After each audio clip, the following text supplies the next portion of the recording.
మన ప్రభువైన యేసుక్రీస్తు ప్రభు వారి యొక్క కృపయు సమాధానము కూడి వచ్చిన మనందరూ నిండుగా మెండుగా ప్రభు ప్రసాదించును గాక. ఆమేన్. దైవాత్మారము నా తనువు నవ్రాలుము, దైవాత్మారము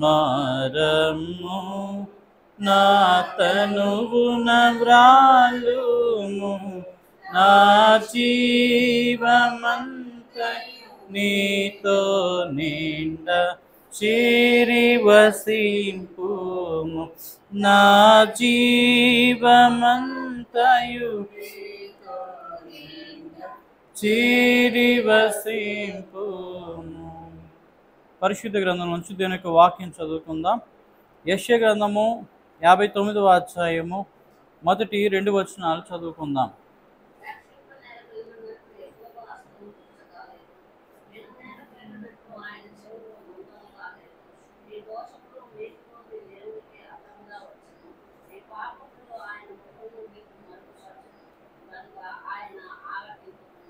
చాలండి. ప్రియమైన దేవుని పిల్లారా, రక్షింప నేరకి ఉండునట్లు యెహోవా హస్తము కొరచు కాలేదు, విననేరకి ఉన్నట్లు యెహోవా చెవులు మందం కాలేదు. మీ పాపములు ఆయన ముఖమును మీకు, మీ దోషములు మీకును దేవునికి అడ్డముగా వచ్చును. మీ పాపములు ఆయన ముఖమును ఏం చేస్తాయి? మరుగుపరిచిన కనుక ఆయన ఆలకింపకున్నాడు. కనుక ఈ వాక్య సందర్భాన్ని బట్టి మరి మనకు ఏమి జ్ఞాపకం వస్తాయి? దేవుడు మన ప్రార్థన వినటం లేదు, లేకపోతే మనతో సహవాసం చేయట్లేదు, లేదంటే దేవుడితో మనం సహవాసము చేయలేకపోతున్నాం, మన జీవితాల్లో కార్యాలు జరగటం లేదు అనుకున్న దానికి రివర్స్గా అన్ని విషయాల్లో జరుగుతూ ఉంది. ఎప్పుడు నిరాశ, నిస్పృహ, ఎప్పుడు కష్టాలు, బాధలు, ఇబ్బందులు, ఎప్పుడు మానసిక ఒత్తిడులు, ఎప్పుడు కూడా చూసినా సరే మన జీవితంలో వడతిరుట అనేది కనిపించడం లేదు అన్నప్పుడు ఈ వాక్యం మనం జ్ఞాపకం చేసుకోవాలి. ఈ వాక్యాన్ని జ్ఞాపకం చేసుకుంటే మన అతిక్రమములు, మన దోషములు మనకి దేవుడికి అడ్డం వచ్చి దేవునికి మనకి దూరాన్ని పెంచుతున్నాయి.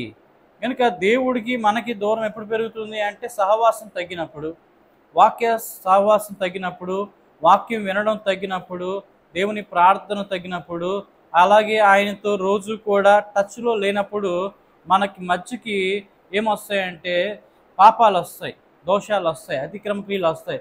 అవి చేయించేవాడు ఎవడంటే మధ్యవర్తి అయినటువంటి సాతాను గాడు. అవ్వమ్మకి మరి మధ్యవర్తిత్వం ఎవరు వహించారు? సాతానుడే. కనుక ఆ మధ్యవర్తిత్వాన్ని బట్టి ఏమైపోయింది? మధ్యలో ఉన్న వ్యక్తి దేవుడికి అవ్వమ్మకి మధ్యన ఒక అగాధాన్ని సృష్టించాడు అన్నమాట. ఏంటది? వద్దు అన్నదాన్ని తినేటట్టు చేయటమే. తినడం వల్ల ఏమొచ్చింది? దోషం అంటుకుందా లేదా? పాపం అయిందా లేదా? అయిన తర్వాత ఏమైనా క్షమించాడా దేవుడు? లేదు. ఆయన వాళ్ళకి క్షమించలేదు కానీ శిక్షించాడు. మొట్టమొదటి వాళ్ళని ఏం చేయలేదు దేవుడు? క్షమించలేదు. గుర్తుపెట్టుకోలే, ఇక్కడ దేవుడు క్షమించేవాడు అని తన మనసును వెల్లడిపరచలే. అంటే అంత పెద్ద తప్పు చేశారా, అంత పెద్ద పాపం చేశారా అంటే అది పెద్దదో చిన్నదో అనవసరం, కానీ వద్దు అన్నదాన్ని చేశారు కనుక పెద్ద తప్పు అది. దేవుడు వద్దన్నప్పుడు ఏం చేయాలా? అయిపోవాలా. దేవుడు వద్దన్నప్పుడు ఏం చేయాలా? మానేయాలా. దేవుడు వద్దు అన్నాడంటే ఏం చేయాలా? పూర్తిగా మన మనసు అంతటిని మార్చేసుకోవాలా. కానీ కుడికి కానీ ఎడమకు కానీ ఏం చేయకూడదు? తిరగకూడదు. కుడికి ఎడమ తిరగడం అంటే అర్థం ఏంటి? నేను తప్ప వేరొక దేవుడు నీకు ఉండకూడదు అన్నప్పుడు ఏం చేయాలా? ఆయన ఉండాలా. వేరొక దేవుడు అంటే అర్థం ఏంటి? నీకు ఇష్టమైనది ఏదైనా సరే వేరొక దేవుడే. చాలామంది జీవితాల్లో చాలా ఇష్టాలు ఉంటాయి. కొంతమందికి డబ్బులు అంటే ఇష్టం. దేవుడి కంటే డబ్బులు ఎక్కువ ప్రేమిస్తే ఏమవుతారు? ఏమైనట్టు? దోషమే అది. అలా కొంతమందికి బంగారం అంటే ఇష్టం. ఎవరికంటే? దేవుడి కంటే. ఫర్ ఎగ్జాంపుల్ ఏం అనుకోవద్దు, మీ ఇంట్లో ఎవరి దగ్గర అయినా సరే ఒక బంగారం నగ మంచం మీద పెట్టి మర్చిపోయారు. అది సడన్గా ఇక్కడ మీరు వచ్చిన తర్వాత జ్ఞాపకం వచ్చింది. వస్తే మీరు ఇక్కడ వాక్యం వింటారా, లేదంటే బంగారం దగ్గర పరిగెడతారా? అక్కడ పెట్టి వచ్చారు, బయట నుంచి ఎవరో చుట్టాలు వచ్చి ఇంట్లో ఉన్నారు అన్నప్పుడు ఏం చేస్తారు? పాస్టర్ గారు మరి ఏం చెప్పరు, ఇంక సైలెంట్గా ఏం చేస్తారు? ఫోన్ రాకపోయినా హలో హలో అనుకుని ఏం చేస్తాం? వెళ్ళిపోయి ముందు అది బంగారం బీరువాలో పెట్టి జాగ్రత్త చేసి ఆ తర్వాత ఏం చేస్తాం? వస్తాం, వచ్చి అమ్మయ్య దేవుడా క్షమించు తండ్రి అని ఏం చేస్తాం, ప్రార్థన చేస్తాం. అంటే దేనికంటే ఎక్కువ అయ్యాడు? బంగారం ఎక్కువైంది, దేవుడు తక్కువ అయ్యాడా? ఇలాంటి సందర్భాలు చాలా ఉన్నాయి మన జీవితాల్లో. ఇలాంటి సందర్భాలు చాలా ఉన్నాయి. అవి ఎప్పుడైతే మనం నివారించుకుంటామో మనలో దోషాలు అనేవి తగ్గుతూ ఉంటాయి. ఎంత ఎక్కువగా ఇంపార్టెన్స్ దేవుడికి ఇస్తామో అంత ఎక్కువగా ఆయన ఆజ్ఞ మనం ఏం చేసినట్టు, పాటించినట్టు. మనకు వెసులుబాటును బట్టి, వీలును బట్టి, మనకు ఉన్నటువంటి సమయాన్ని బట్టి మనం ఎక్కువ దేవునికి ఏం చేస్తామండి, ప్రాధాన్యత ఇస్తాం. దానికి మించి ఇస్తామా అంటే ఒక లిమిటేషన్ దేవుడికి ఏర్పాటు చేస్తున్నాం, కానీ ఆయనకి ఉన్నతమైనటువంటి స్థితి ఆయన మన మనసులో అయితే మనము కలిగి ఉండట్లేదు. కనుక ఇది దోషమా కాదా, ఇది పాపమా కాదా, దీనివల్ల దేవుడు దూరంగా ఉన్నాడా, దగ్గర ఉన్నాడా? దూరంగానే ఉన్నాడు. కనుక మన జీవితంలో దేవుడు సమీపస్తుడిగా ఎప్పుడు ఉంటాడంటే ఎంత కష్టమైనా ఆయన కొరకు మనం జీవించడమే నిజమైనటువంటి విశ్వాసం కలిగినటువంటి, భక్తి కలిగినటువంటి స్థితి. అవునా కాదా? ఇప్పుడు ఇక్కడే కూర్చుంటాం మనం, కానీ మన మనసు ఎక్కడో వెళ్తుంటుంది. ఎక్కడికి వెళ్తుంటుంది అండి? ఎక్కడెక్కడికో వెళ్తుంటుంది. అంటే ఏం గుర్తించట్లేదు మనము? దేవుని గుర్తించట్లేదు. వాస్తవానికి మన మనోనేత్రాలు తెరిస్తే ప్రభు ఎక్కడున్నాడో ఒకవేళ మనకు గుర్తొస్తే, ఒకవేళ కనిపించారు అనుకోండి, ఇక్కడ మీరు ఈ చర్చి వదిలిపెట్టి వెళ్ళరు. ఇంకా ఏం చేస్తారు? ఉండి ఆయన ఏదో అడిగి వెళ్ళాలనుకుంటారు. ప్రభు ఇప్పుడు వచ్చి మన దగ్గర ఉన్నారు అని కనిపించారు అనుకోండి, ఏం చేస్తారు మీరు? ఎవరికో ఒకరు కనిపించారా అనుకోండి, పోనీ ఎవరికో ఒకరికి మీలో ఉన్న వాళ్ళు కనిపించాడు అనుకోండి, ప్రభు కనిపించి మీ వైపే ప్రభు చూస్తున్నాడు అనుకోండి. అప్పుడు మీకు ఏమనిపిస్తుంది అంటే, వీళ్ళందరూ వెళ్ళిపోతే నేను ప్రభుతో పర్సనల్గా ఏం చేస్తాను, మాట్లాడతాను ప్రార్థన చేసి అని ఏం చేస్తారు? ఉంటారా లేదా? అంటే అలాంటి అనుభవ స్థితి ఎవరికి రావాలి? ప్రతి విశ్వాసకి రావాలి. ప్రతి విశ్వాసకి రావాలి. ఎవరు చూస్తున్నారని రాకూడదు అంటే, లోకంలో మనుషులు చూస్తున్నారని రాకూడదు, దేవుడు చూస్తున్నారని రావాలి. ఈరోజు హాజరు ఎవరి దగ్గర వేయించుకుంటాం మనం? దేవుడి దగ్గర. ఎవరికి అనుదృష్టి పడుతుంది మన మీద? ప్రియమైన దేవుని పిల్లారా, తెల్లారు లేచిన కాంచి మనం రాత్రి పడుకునేంత వరకు నరదృష్టి మన మీద నిండుగా ఉంటుంది. అంతేకాకుండా నరదృష్టే కాదండి, మనల్ని పైన ఎగురుతున్న పక్షులు చూస్తాయి, అలాగే కింద పాగుతున్నటువంటి చీమలు చూస్తాయి, అలాగే వెళ్తున్నటువంటి జీవులు ఏవైనా సరే, ఏ జీవులు మనం దాటకుండా వెళ్తున్నా ఆ జీవులన్నీ కూడా వాటి కంట్లో మనం పడ్డామా లేదా? ఇప్పుడు ఒక పాము మనం చూసింది అనుకోండి, మంచి చూపు అంటారు. అది పాము అనేది ఒక విషసర్పం. అది విషసర్పము అలాగ మన కన్ను ఏం చేస్తుంది? చూస్తుంది అని అనుకోండి. మీకు ఎలా అనిపిస్తుంది? భయం వేస్తుందా లేదా? సాతాన్ గాడు అలా చూస్తున్నాడు ఎవరిని? వాడు పాము కన్నా డేంజర్ అన్నమాట. ఎవరు చెప్పండి? పాము కంటే డేంజర్. అలాగే మనల్ని కన్ను ఆర్పకుండా, కునకకుండా, నిద్రపోకుండా ఇంకోళ్ళు చూస్తున్నారు. ఎవరు? దేవుడు కూడా చూస్తున్నాడు. ఒక పక్క సాతాన్ని చూస్తున్నాడు, ఇంకో పక్క దేవుడు చూస్తున్నాడు. ఒక గద్ద ఎలకను కానీ, పాముని కానీ, దేన్నైనా సరే ఎంత దూరంలో ఉన్నా సరే తన కళ్ళతో చూస్తుంది. దేనికోసం చూస్తుంది అంటే ఎత్తుకుపోవడానికి, తినేయడానికి చూస్తుంది. ఎవరండి? గ్రద్ద.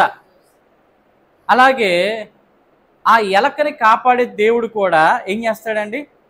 చూస్తాడా లేదా?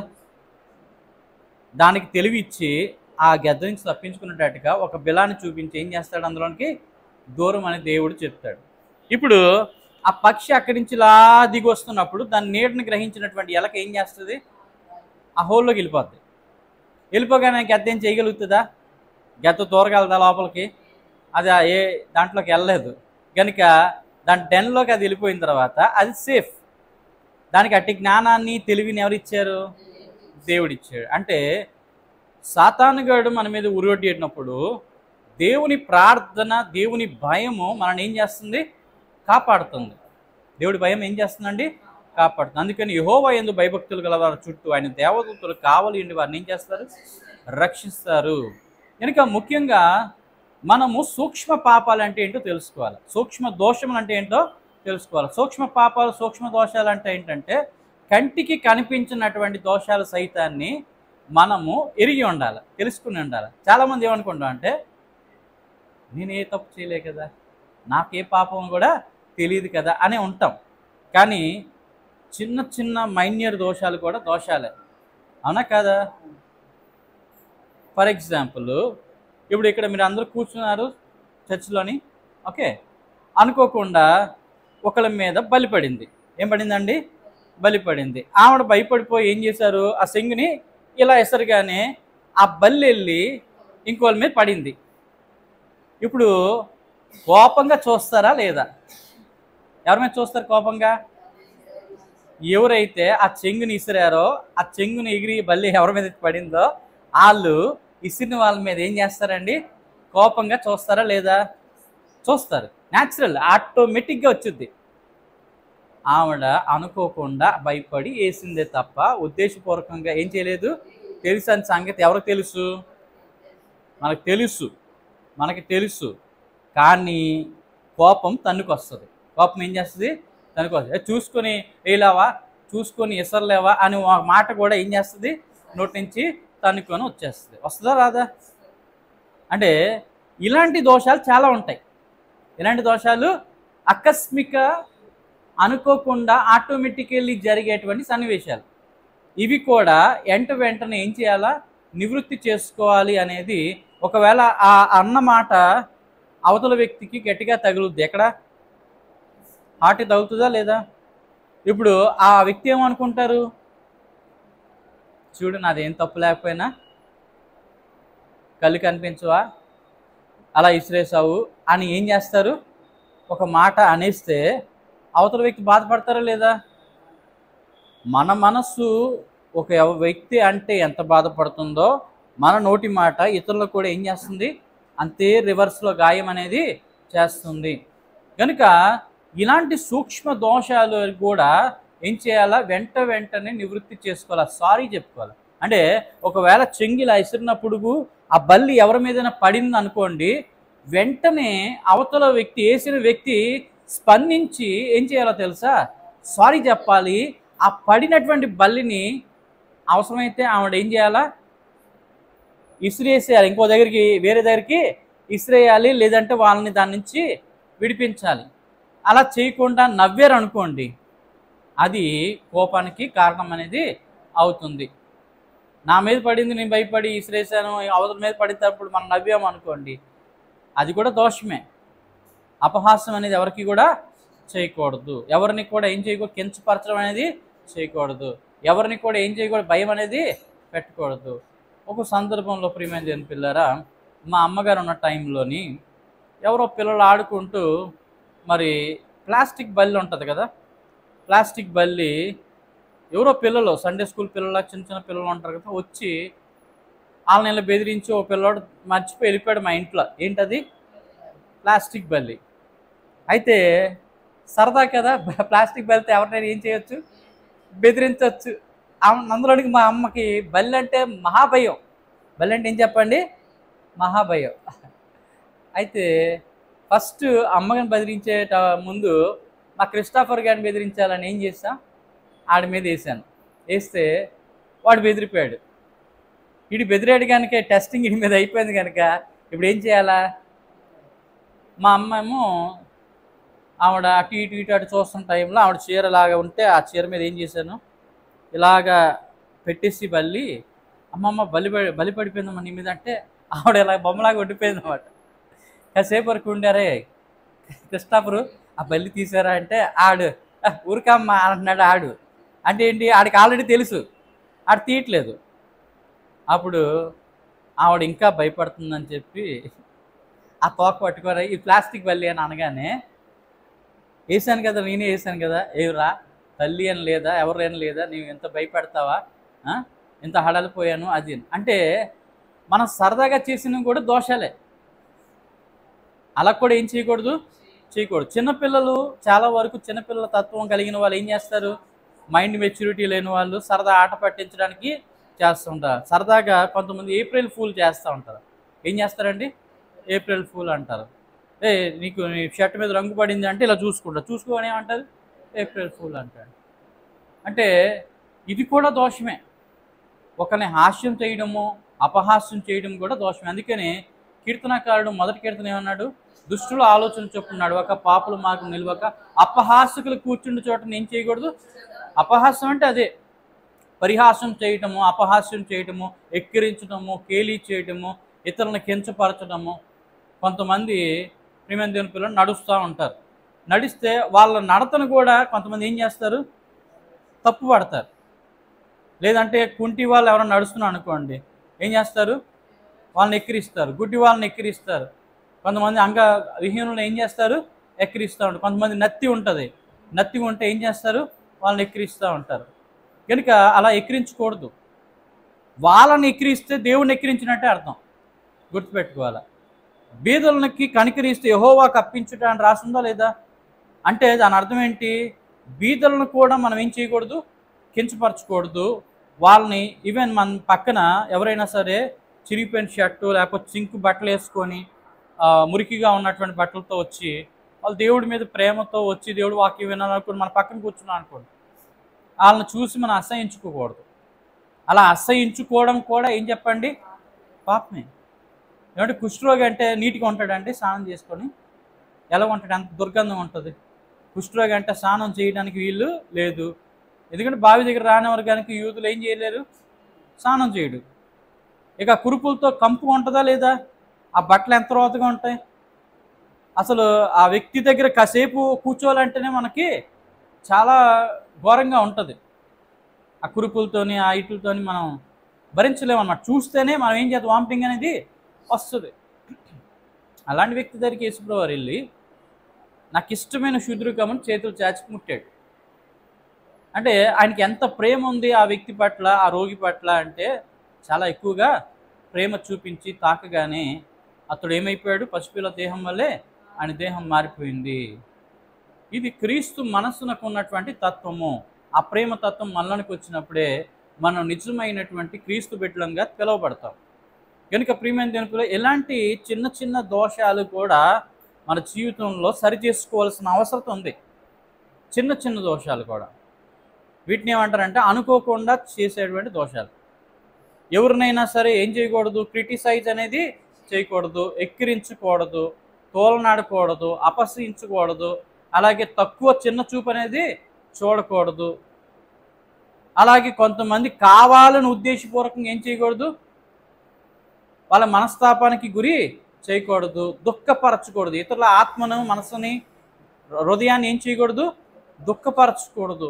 ఇలాంటివి మనం ఎవరి మీదైనా చేస్తే రివర్స్ మనకు చుట్టుకుంటాయి, గుర్తుపెట్టుకోవాలి. అవి ఏవైతే మనం చేస్తున్నామో అవే సేమ్ మనకి మన జీవితంలో ఎదురవుతాయి. ఆ సిచ్యువేషన్ ఎదురవుతే అప్పుడు మనం రియలైజేషన్ అవుతాం లేదా? ఖచ్చితంగా అవుతాం. కనుక ప్రియమైన దేవుని, అందుకనే మనం ఎవరిని కూడా ఏం చేయకూడదు? నిన్ను వల్లే నీ పొరుగువాన్ని ప్రేమించును అన్న మాట ఎందుకు దేవుడు ఇచ్చారంటే, నిన్ను నువ్వెంత ప్రేమించుకుంటున్నావో, నిన్ను నువ్వెంత గౌరవించుకుంటావో, నీకు ఎంత ఆత్మగౌరవం ఉందో, నీ మనస్సుకు ఎంత నువ్వంటే ఇష్టమో, అలాగే నీ రూపం నీకు ఎంత ఇష్టమో, నీ నడత నీకు ఎంత ఇష్టమో, నీ జ్ఞానం నీకు ఎంత ఇష్టమో, నీ పరిశుద్ధత నీకు ఎంత ఇష్టమో, అలాగే నీకున్నటువంటి స్థితిగతిని బట్టి నీకు ఎంత ఇష్టమో, అవతల వ్యక్తికి కూడా అంతే స్థితిగతి ఇచ్చి నువ్వేం చేయాలా? ప్రేమించాలి. అది నిజమైనటువంటి క్రీస్తు ప్రేమ. క్రీస్తు ప్రభువారు తన పరలోకములో ఉన్నటువంటి మహిమ అంతస్తుతో ప్రేమించాడు. నార్మల్గా ప్రేమించలేదండి. పరలోకపు మహిమ అంతస్తుతో దేవుడు మనందరినీ ప్రేమించాడు. అందుకని ఆయన ప్రేమ కొలవజాలలేనటువంటి గొప్ప ప్రేమ, కొలవజాలలేనటువంటి గొప్ప ప్రేమ. అందుకే క్రీస్తు ప్రేమ నుండి మన ఎడబాయివాడు ఎవరు? ఖడ్గమైనను, కరువైనను, వస్త్రహీనత అయినను, మరి ఏదైనాను సరే క్రీస్తు ప్రేమ నుండి నన్ను ఎడబాపున అన్నాడు. అంటే ఎంత ప్రేమమూర్తో చూడండి. మనం కూడా ఏం చేయాలి చెప్పండి? అందరి ఎడలాంటి ప్రేమను మనం ఏం చేయాలా? కలిగి ఉండాలా. ప్రేమ అంటే ఎలాంటిది అంటే క్రియలు కలిగినటువంటి ప్రేమ ఉండాలన్నమాట. ఇప్పుడు ఫర్ ఎగ్జాంపుల్, మన తోటి వారు ఎవరో ఒకరు ఉన్నారు, మనకు బాగా ఆకలేస్తున్న టైంలో మనం ఒక క్యారేజ్ బాక్స్ తెచ్చుకొని బాగా ఇష్టమైనటువంటి మటన్ కర్రీ, రొట్టెలు తెచ్చుకున్నాం అనుకోండి, తోటివారు మరి ఏం తెచ్చుకోలే, పక్కన కూర్చున్నారు. స్నేహితుడు అవ్వచ్చు, స్నేహితురాలు అవ్వచ్చు, ఎవరో ఒకరు అవ్వచ్చు. కానీ ఆ వ్యక్తి మీద నీకు ప్రేమ కూడా ఉంది. కానీ తను ఒక రోజంతా సరిగ్గా ఏం చేయలేదు, తెల్ల టిఫిన్ కూడా చేయలేదు, బాగా ఆకలిగా ఉంది అని నీకు చెప్పినప్పుడు నీ క్యారేజ్ బాక్స్ అంతా సగం ఇస్తావా, ఫుల్ ఇస్తావా? సగం ఇస్తే నీకు కడుపు సగం నింపుకొని ఆ కడుపు సగము నింపినట్టు అన్నమాట. అవునా కదండి? సగము నీ కోసం, సగం వాళ్ళ కోసం. అంటే ఈ ప్రేమలో ఏ క్రియ కనిపిస్తుంది? సగం నీ స్వార్థం, సగం పక్కన మీద ప్రేమ అనేది కనిపిస్తుంది. కానీ బాగా రుచికరంగా వండిన మటన్ కూరని, ఆ రొట్టెల్ని సంపూర్ణంగా ఆ వ్యక్తికి డొనేట్ చేసి నీవు మంచినీళ్ళు తాగి నీ కడుపు నింపుకో అని అన్నప్పుడు అందులో కనిపించే ప్రేమ దేవుని ప్రేమ.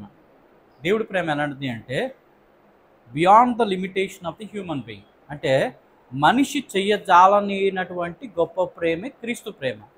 మనిషి వల్ల కానిది దేవుడి వల్ల అవుతుంది. అదే ప్రేమ మనలో ఉంటే దానిని ఏమంటారు చెప్పండి? క్రీస్తు ప్రేమ. క్రీస్తు తన ప్రాణము నిలుపుకోవడానికి రాలేదు, తన ప్రాణము మనందరి కొరకు పోగొట్టుకోవడానికి వచ్చారు. అదే మాటను మనకు కూడా నేర్పిస్తున్నారు. ఏంటంటే ఎవడైనను తన కోసము తన ప్రాణము దక్కించుకొని కోరిన ఎడల దానిని పోగొట్టుకొనును, ఎవడైనను నా నిమిత్తము తన ప్రాణము పోగొట్టుకొని ఎడల దాన్ని ఏం చేస్తా, తిరిగి దక్కించుకుంటాడు. ఇది క్రీస్తు ప్రభువారు మనకు నేర్పిస్తున్నటువంటి ప్రేమ. ఆయన అడుగుజాల్లో నడవటం వల్ల మన అపరాధములు, మన దోషములు ఏమవుతాయండి? ఈ చిన్న చిన్న తప్పులు ఏదైతే చేస్తున్నామో ఇవన్నీ కూడా ఏమైపోతాయి? మనం మానుకునే స్థితిలోకి వెళ్తాం. అప్పుడు మనం జీవితము క్రీస్తు రూపంలోనికి ఏమైపోతుంది? పరిణితి అనేది చెందుతూ ఉంది. ఆ రూపంలోనికి మనం మారుతూ ఉంటాం.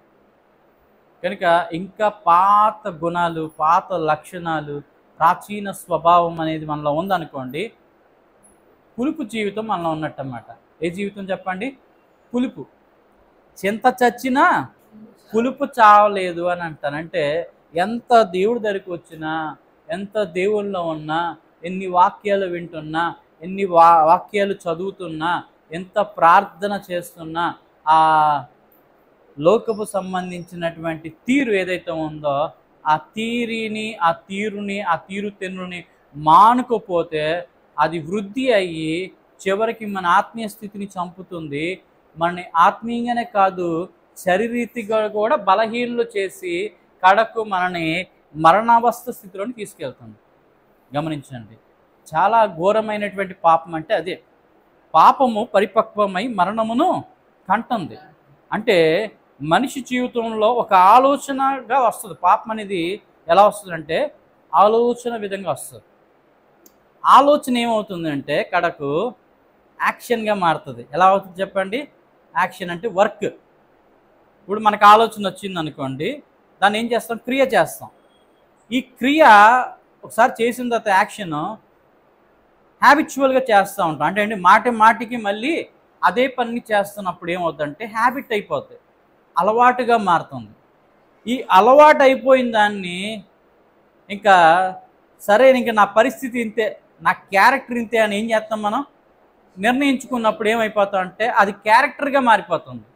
ఈ క్యారెక్టర్ ఏమవుతుంది అంటే లాస్ట్కి డెస్టినీగా మారుతుంది, అంటే విధిగా మారిపోతుంది. అంటే ఇంక నువ్వు దానిలో నుంచి బయటికి రావడానికి నీ వల్ల కాదు. You are slavery under the sin. పాపానికి నువ్వేమైపోయినట్టు, ఇప్పుడు బానిస అయిపోయినట్టు. అంటే దాన్ని ఎక్కడ తుంచాలి అంటే ఆలోచనలోనే తుంచాలి. పాపాన్ని ఎక్కడ తుంచాలి చెప్పండి?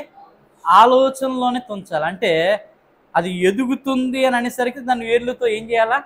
పీకితే వస్తుంది. చెట్టు అయిన తర్వాత నువ్వు పీకలవా? పీకుతాం. మర్రి చెట్టు ఉంటుంది, ప్రియమైన దేవుని పిల్ల, మర్రి చెట్టు ఉంటుంది.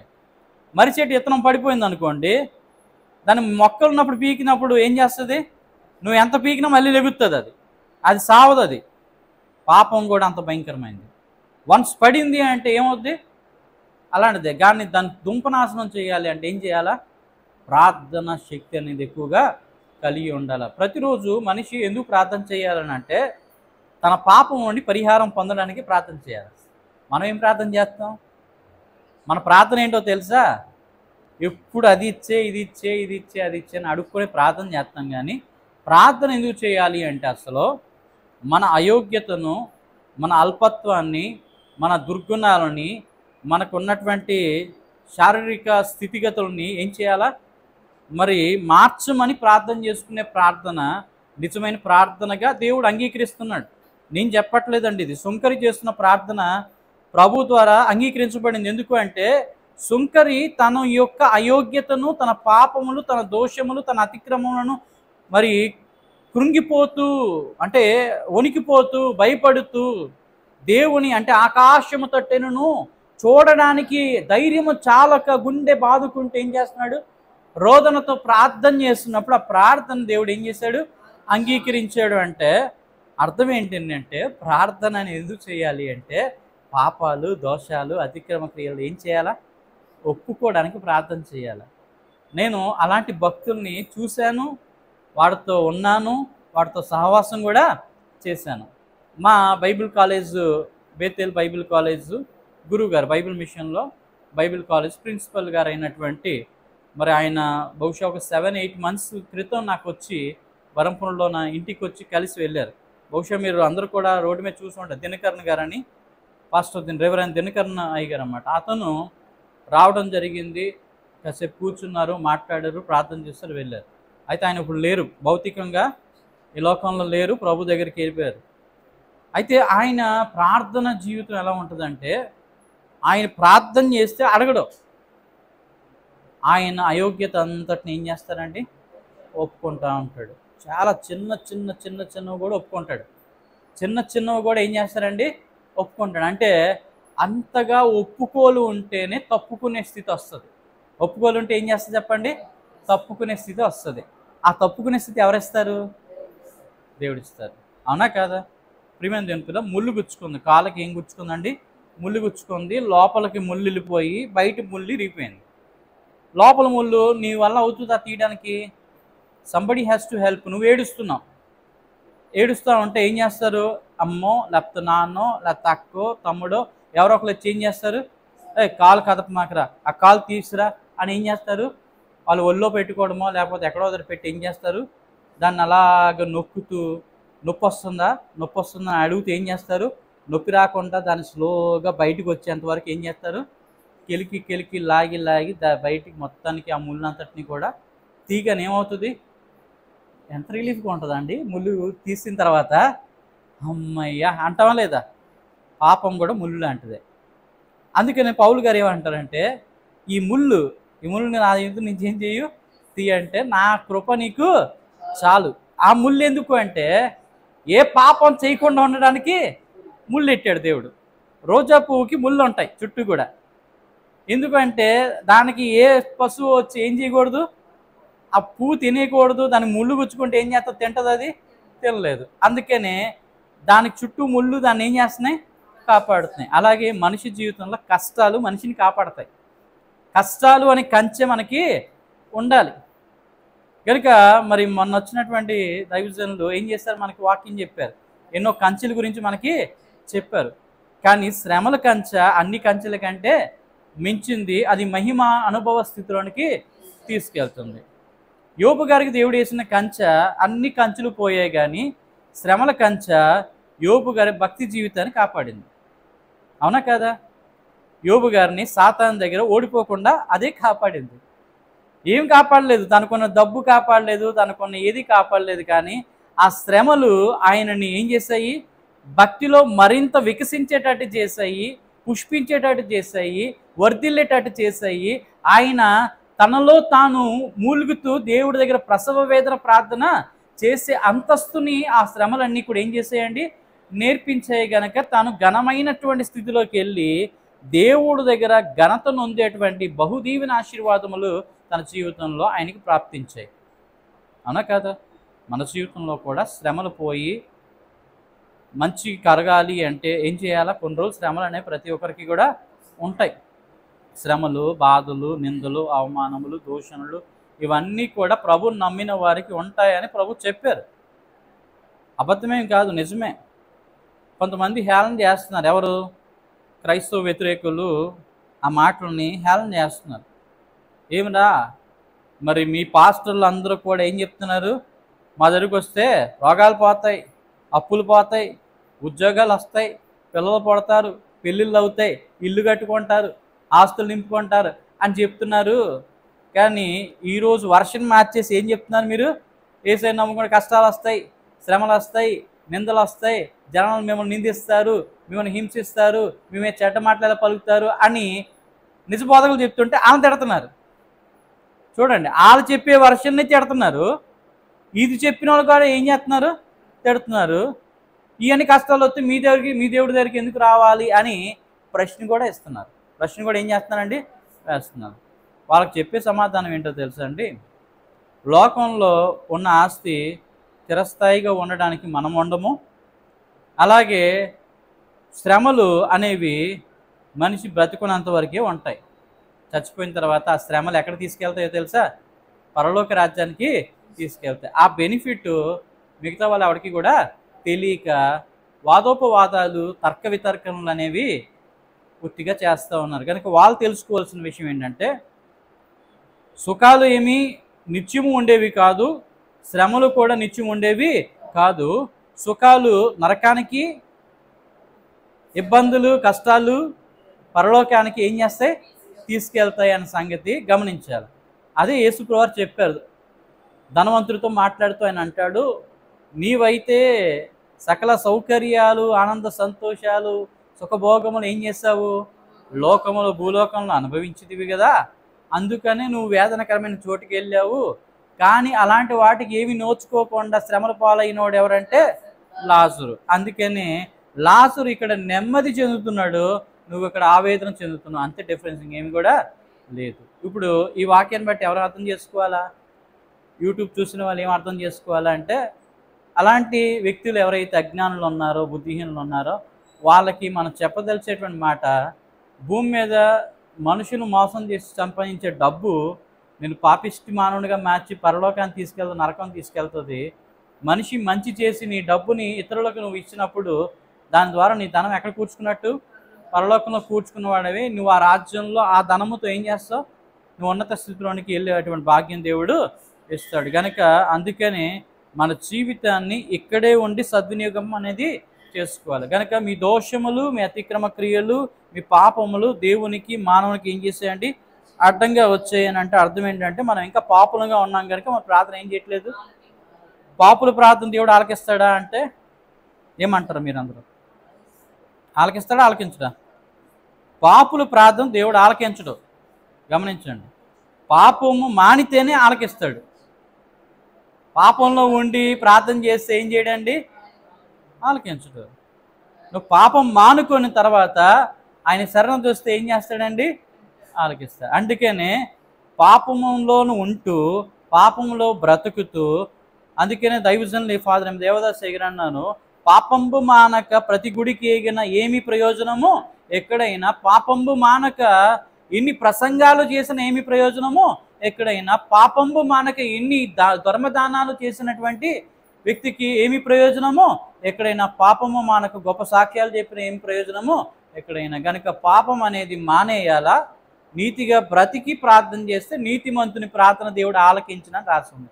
కనుక పాపుల ప్రార్థన దేవుడు ఆలకిస్తాడని ఎక్కడ కూడా బైబిల్లో రాయించలేదు. కనుక నీతిమంతుడిగా మారి ప్రార్థన చేయాలి. పాపులే ఏమవ్వాలి చెప్పండి?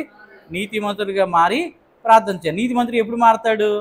ఎప్పుడు ప్రభువుని నమ్ముతాడో, ఎప్పుడు పశ్చాత్తాపం చెందుతాడో, ఎప్పుడు కన్నీటి ప్రార్థన చేస్తాడో, ఆ కన్నీటి ప్రవాహంలో తన దోషం అతిక్రమకి వెళ్ళి ఏమవుతాయి? కొట్టుకుపోతాయి. కనుక ఆ అసురు దారుల్లో పోయినటువంటి పాపాలు, దోషాలు, అతిక్రమల క్రియలను బట్టి నీ హృదయం ఏమవుతుంది? నిష్కలంకమైనటువంటి హృదయంగా మారి అప్పుడు దేవుని యొక్క ప్రార్థన అక్కడికి వెళ్తుంది. ఎక్కడికండి? దేవుని రాజ్యానికి, ఆయన సింహాసనం దగ్గరికి వెళ్తుంది. అందుకనే మనం ఏం చేయాలి? ప్రతిరోజు కూడా మరి వాస్తవాన్ని చెప్పాలంటే దైవజనులు నేర్పించినటువంటి 7 మెట్ల ప్రార్థన మీ గృహాల్లో చేసుకుంటున్నారండి? ఎప్పుడైనా ఎవరైనా చేస్తున్నారా? చేసుకోవాలి. ఆ ప్రార్థన అనేది మరి తెల్లవారుజాము లేచినా లేకపోతే రాత్రి పడుకునే ముందైనా సరే ఏం చేయాలి? మనోనిదానము, పాపంలో ఒప్పుకొనుట, తీర్మానించుకుంట, సమర్పణ ప్రార్థన, స్తుతి, అంశ ప్రార్థన, స్తుతి ప్రార్థన, కనిపెట్టు గంట అని కాసేపు దేవా నాకు కనిపించము, నాతో మాట్లాడు. ఈ ప్రార్థన ఎవరికి వీలవుతుందంటే ఎవరైతే దేవుని వాక్యానుసారంగా ఫాలో అవుతారో వాళ్ళే చేయగలుగుతారు ప్రార్థన. నేను కరెక్ట్ లేదు అన్నప్పుడు నేను ప్రార్థన చేస్తే నా వాళ్ళ ఫలితం ఉంటుందా చెప్పండి? నా మనసు కరెక్ట్గా దేవుడి మీద ఆనుకోవట్లేదు, నేను కరెక్ట్గా దేవునిలో లేను, నేను దేవుని ఆజ్ఞను కరెక్ట్గా పాటించడం లేదు, ప్రార్థన చేయడం నాకు వస్తుందా? ప్రార్థన చేయాలని నాకు అనిపిస్తుందా అంటే అనిపించదు. ఎవరికి అనిపిస్తుంది అంటే మారు మనసు పొందినోడు మాత్రమే ఏం చేయగలడు? అంత నిక్కచ్చిగా ప్రార్థన అనేది చేయగలుగుతాడు, భక్తిపరుడిగా ఉండగలుగుతాడు. అలాంటి వ్యక్తులుగా మనం అందరం మారాలి. ఎవరందరం మారాలి చెప్పండి? మనం అందరం కూడా అప్పుడు మారినప్పుడే మనం ఎవరికి సువార్త ప్రకటించినా వింటారు, ఎవరు ప్రార్థన చేసిన కార్యాలు జరుగుతాయి. ఆ నీతి కలిగినటువంటి ప్రార్థన అనేకుల జీవితాలను వెలుగు నింపుతుంది. మనం ఇంకా పాత జీవితంలోనే, పాత బ్రతుకులోనే, ఆ పాపంలోని కోపంలోనే మునుగుతూ తేలుతూ ఉండి మన దేవుని ప్రార్థన చేస్తే ఆయన ప్రార్థన ఏం చేయడు? ఆలకింపకొన్నాడు అనే మాట అనేది మనకి వర్తిస్తుంది. కనుక అటువంటి గొప్ప దేవుడు మనందరి పాపములు, దోషక్రియములు అన్నిటినీ పరిహారం చేసి చిన్నదైనా పెద్దదైనా అన్నిటినీ ఒప్పుకొని దేవుని రాజ్యమేగ భాగ్యం దేవుడు మనందరికీ అనుగ్రహించును గాక. ఆమేన్. ప్రార్థన చేసుకుందాం అందరూ కూడా.